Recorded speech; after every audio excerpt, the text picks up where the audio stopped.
OEC, Dale, Gate 433 here to do an end of year listing video. These will be my new releases, my favourite new releases of 2021. So I hope everyone is having or has had a good festive break. Managed to get family round here, kind of managing carefully and having both sets of my parents round, my son, his partner and granddaughter round, and my granddaughter round. So everyone's sort of seen everyone, and everyone seems to be okay, so that's good. Right, anyway, on with this. So I've been thinking about whether to do a top 5, a top 10, a top whatever, top 200, but I've settled on a top 10 with 10 extras. I've been kind of immersed in listening to synth, hauntology, sort of all that kind of instrumental this year, that when I looked at my top 10, that was all it was, and I thought, I can't inflict that on you. I need to give you some variety. So in order to get some variety, I've got 10 bubbling unders. So I'm going to do the bubbling unders first, and then my top 10, which is actually 11 records, but I'll do my top 10 afterwards. And these are in no particular order. The top 10 obviously is my top 10. I'm not sure what my favourite of them is, but these ones could have been in the top 10, perhaps with a few more listens, or perhaps they will over time, but at the moment they're just bubbling under the top 10. The first 3 I'll deal with together. So these were because these two came about from a similar manner. So I'm working from home, COVID and all of that, so hardly get out in the car unless I'm particularly going somewhere. And so my trips have been limited to going to the supermarket or earlier in the year collecting my daughter from work or taking her to work. That tended to be the limit of me getting out. And if I go out in the car, I listen to 6 music, and I just happened on 3 of those trips to hear 3 songs by 3 artists that piqued my interest, and so I made a note of what the name of the artist was, got home, listened to it, and I bought the albums. So these are 3 albums, all inspired by a 5-10 minute journey when I happened to hear one of their songs on 6 Music. So first up is Arlo Parks and Collapsed in Sunbeams. Heard obviously all the same. Heard this, listened to the album, streamed the album, didn't buy it because I'd seen lots of comments about the quality of the pressing, so I was a little bit but eventually I did pick up the red vinyl versions. Well, I think they're all red vinyl versions. Lovely album. She's got a lovely voice, quite dark, dark subject matter, but that suits me. And really enjoyed this. She was Mercury nominated, I think, after this. So that was one. The second is this album, The Weather Station and Ignorance. Again, heard this one evening, interested. It hadn't come out, I don't think, and I waited. My local record shop got an indie version in, and so I asked him to put a copy aside for me, which he did. So it's on what is it, silver vinyl. In fact, he actually brought it to my house, so I got personal delivery from him. He lives quite close, so he delivered it to me, because I think he'd closed it. I think this must have been during the lockdown. So all these first three were all quite early in the year that I got them. And then finally is this Skin Shape. So Skin Shape is a musician who seems to get lots of guest vocalists in, and this was a more reggae inspired album that I heard a track from, and Behind the Sun was the track I heard where he has a female guest vocalist. It was beautiful. Looked it up and picked up this off his Bandcamp site. This is a signed copy of his Bandcamp site, and then previous album that he put out at the end of last year, Umoja, which was more kind of African rhythms inspired, and I prefer that other one, but as that's a 2020 release, it's not featuring in the list. Hence, so but this was what got me into Skin Shape the artist, and yeah, and like what he's doing. So yeah, pick that up. So that's 3 albums inspired by BBC Six Music. Okay, next one is a band I've been following for a number of years, Triptides. They're a US artist, do kind of pop psych. This is a very good pop psych album that I enjoyed over the summer. So that's Triptides. What was it? I keep saying I prefer black vinyl, but I never buy black vinyl. And next up, this was a Father's Day gift. So I should also say quite a few of these albums I haven't actually shown on Fine's videos. They've been sat in there kind of bubbling away in the inbox, and I haven't actually shown them in Fine's videos. So this next one is by an indie band. This is their 3rd album. I've got all 3 of their albums. I don't know what draws me to them because they're not normally my thing. You wouldn't think they were my thing, but I think because of their indie with a slightly darker tone, that's what appeals to me. And that is the British band Wolf Alice, and this is their album from this year, Blue Weekend. And as I said, this was a Father's Day present for my daughter, so she was saying, is there anything you want for Father's Day? And I knew this was coming out, so I just said, on your lunch break, in fact, I think I said to Alex, can you put up a copy by for me? Because it had just come out, an indie copy. So this is the Indies red vinyl. Put it by for me, and my daughter obviously bought it, and surprise, Father's Day, I've got this album. Yeah, really enjoyed it. It's I think it's my favourite of their 3 albums to date. It's a mix of, say, darker ballads and more rockier indie songs, but that's Wolf Alice and Blue Weekend.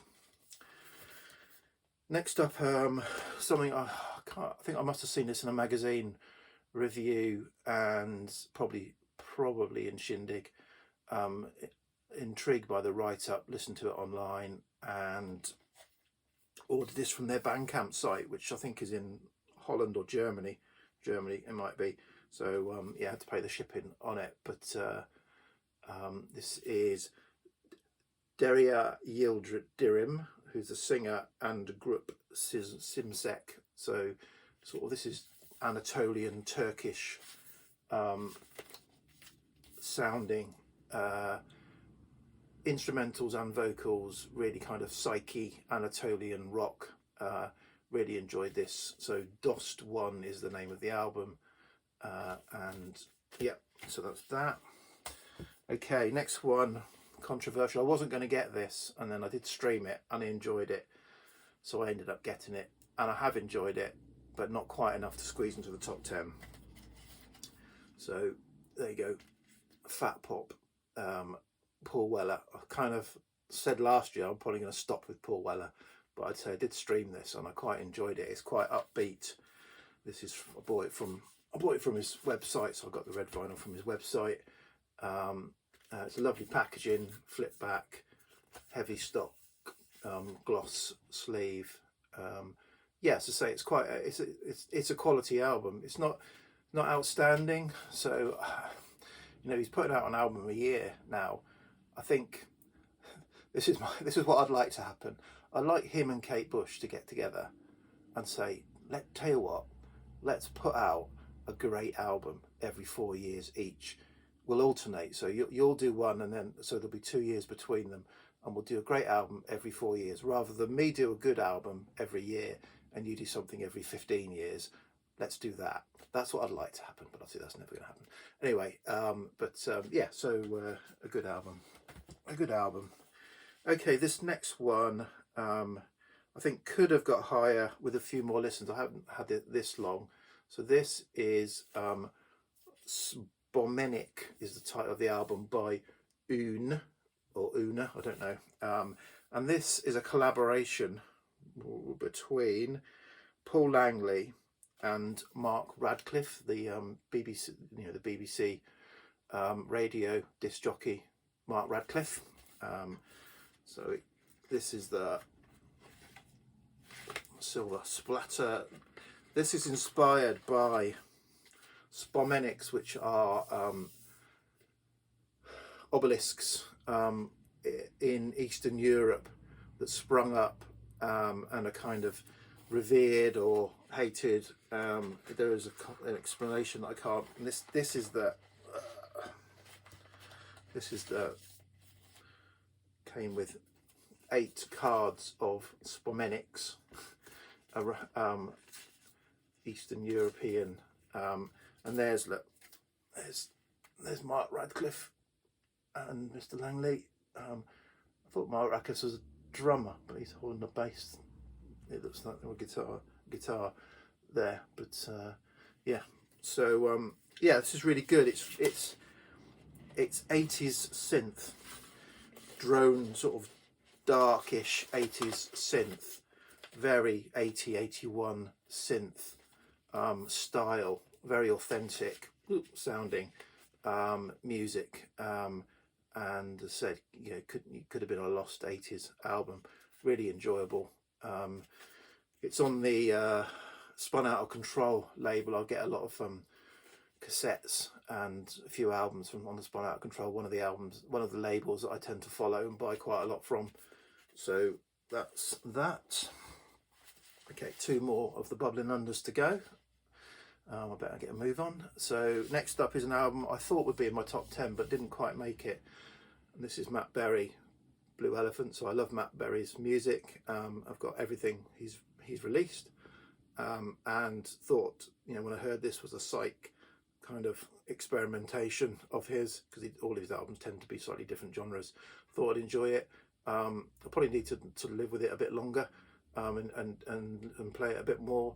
It's a good album, but I think the ones Phantom Birds that he did last year I prefer over this. But yeah, good album all the same. So again, this is a limited edition mustard version. And then finally, something fairly recent pickup on Fire Records. So Fire Records is Jane Weaver's husband, or partner, who I've forgotten, Andy Votel's label. Yeah, this is Vanishing Twin, who I wasn't aware of. I think this is their 2nd or 3rd album, called Uki Geku, which is Big Moonlight. And this is everything going on. This has got jazz, psych, pop, indie, all sorts going on. Really, really enjoyed this. Very nearly burst into the top 10, just bubbling under. So yeah, Vanishing Twin and Uki Geku, great album. Okay, that's the Bubbling Unders, and we're on 13 minutes. Oops, better get a shift on. Okay, next up is so the top 10, and probably in order. So nearly all instrumental. This is a conventional album to start with, and this is Coral Island by the Coral, an album that when I first got it I thought it was okay, but I played it more and I think this could be their best album. This concept album, double album. Bought this one again from their website, the red vinyl version. Very sprawling, say double album with sort of short vocal pieces by their grandfather, so the Coral, and a number of the Skellies in the Coral. But yeah, this is a sort of pop psych concept album, Coral Island. Next up, so this one I heard in the beginning of the year, and wanted to get, I don't know why, I wanted to get the indie 180 gram version with the die cut gatefold, but I missed out at my local record shop. So he said, oh, they're on back order, and they're on back order for months and months and months, and I eventually got it towards the end of the year.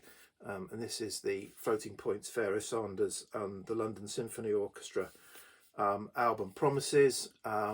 And yeah, this is just beautiful. Was a bit of trepidation because I've tried Ferrosanas before and I found him a very too out there for me, squonking, blowing stuff that's kind of a little bit too free for me. But this is just beautiful music. It kind of stays at a very even sort of relaxing tempo throughout, and yeah, really enjoyed this. Worth the sort of 6-month wait that I had for it. Okay, next up is sort of an album I thought I had to get because I went to see Nick Cave and Warren Ellis live with my wife sort of September time or whatever. So I wasn't going to pick this up because I had streamed it on live and thought it's a little bit samey, but I ended up picking up Line. It is a lovely album. It's not a gatefold for some reason. It's a thick single fold, but yeah, really enjoyed the performance, the live performance, and they played most of the album, so I thought, okay, I've got to get the album, and I did, and actually I'm glad I did. Enjoyed it. Nick Cave and Warren Ellis. Okay, so this one I haven't shown either. There's quite a few of these I haven't shown. This is an album put out on Fruit de Mer label, a label I follow that typically does psych revisits classic British and US psych music, and has been doing an awful lot of krautrock inspired music over the last 18 months or so. And this was kind of a complete change of direction. I think Keith Jones at the label sort of almost like said he put this artist out because he enjoyed the music.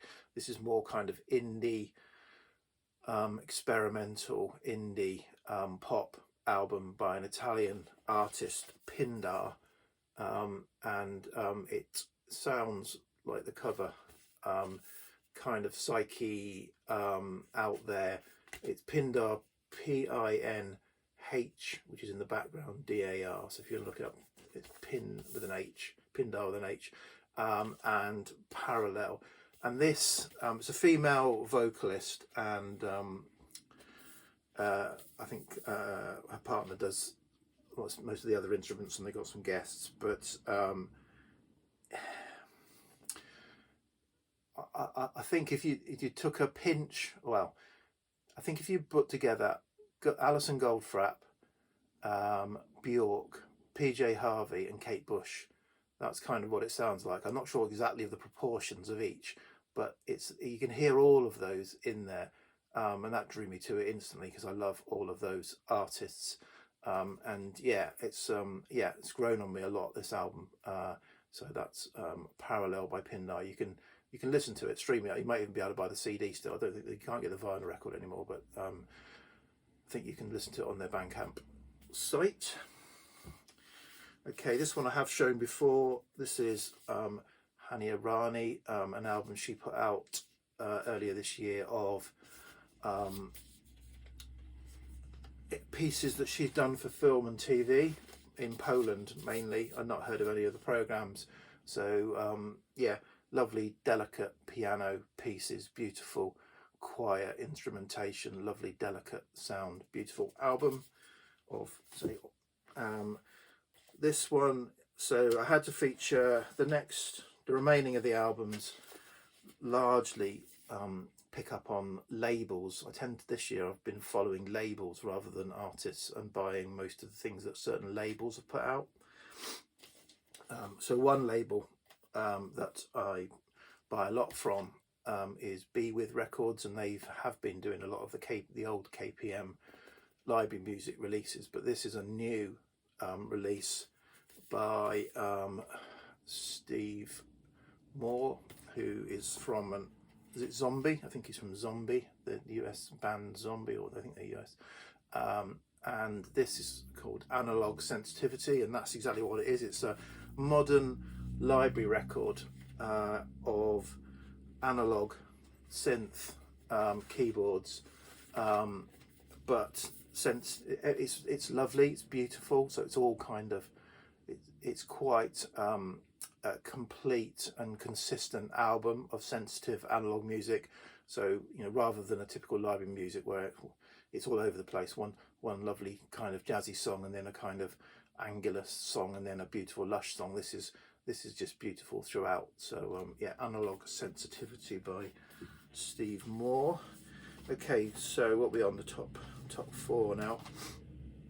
And now we're with a label that I've bought pretty much everything this year, and that's quite a few releases. I have joined their subscription service, so their vinyl subscription service, which has been tricky because of the vinyl pressing delays. So it's kind of, I think he's been putting stuff out to his subscription people kind of as it arrives, not in order, but kind of as he managed to get it from pressing plants. So I feel sorry for Colin Morrison, who runs Castles in Space. I'm talking about the Castles in Space.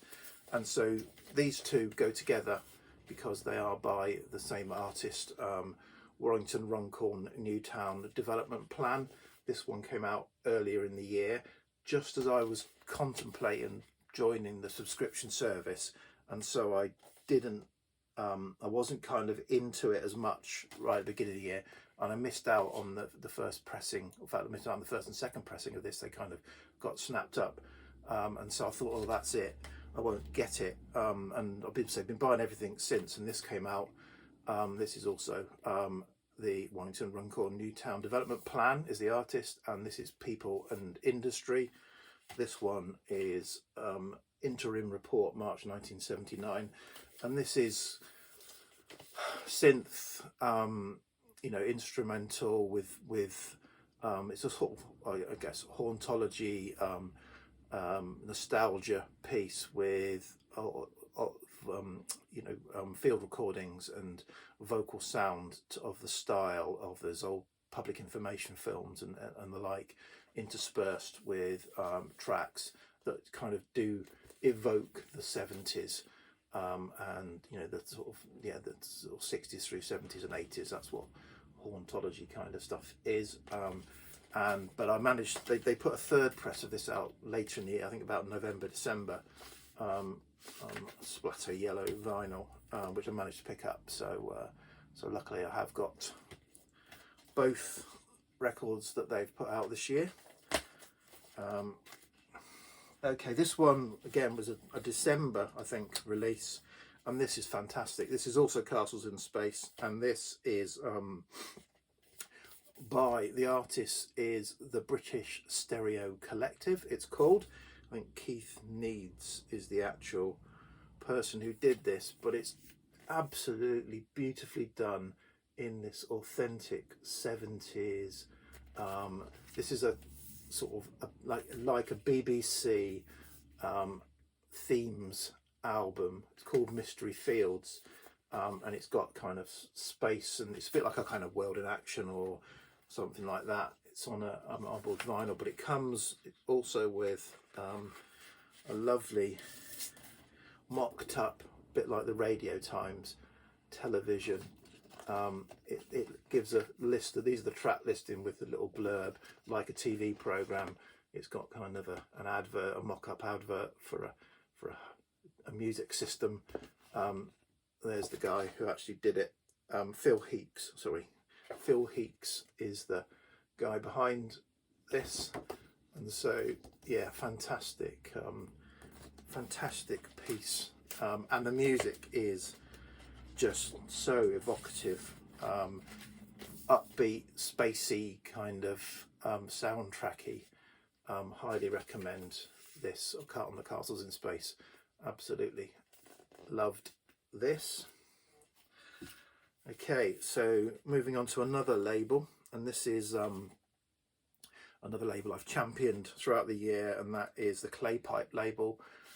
Frances Castle runs this label, and she does the artwork for the albums, and this is a fantastic release by David Rothon, Memories of Earth, kind of uplifting, sort of, again, analog. It's got a lot of slide guitar in it, and trumpet and all sorts going on.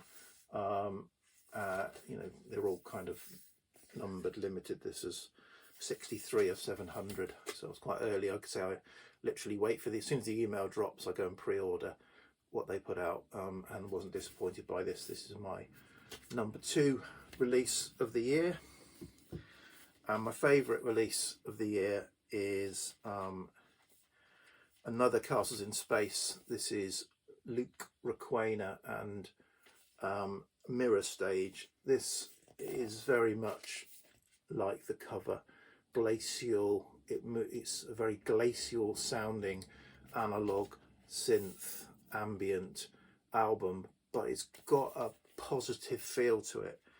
It's on a lovely pinky marbled vinyl.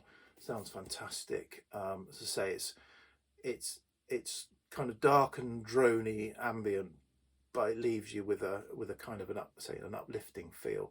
So that's my favourite album of the year. Another Castles in Space, Luke Requena, Mirror Stage. Both that and the British Stereo Collective only came out in December, so I'm still absorbing them, but I thought I'd showcase them. So better stop there. I might do a reissues one, but yeah, cheers VC, bye.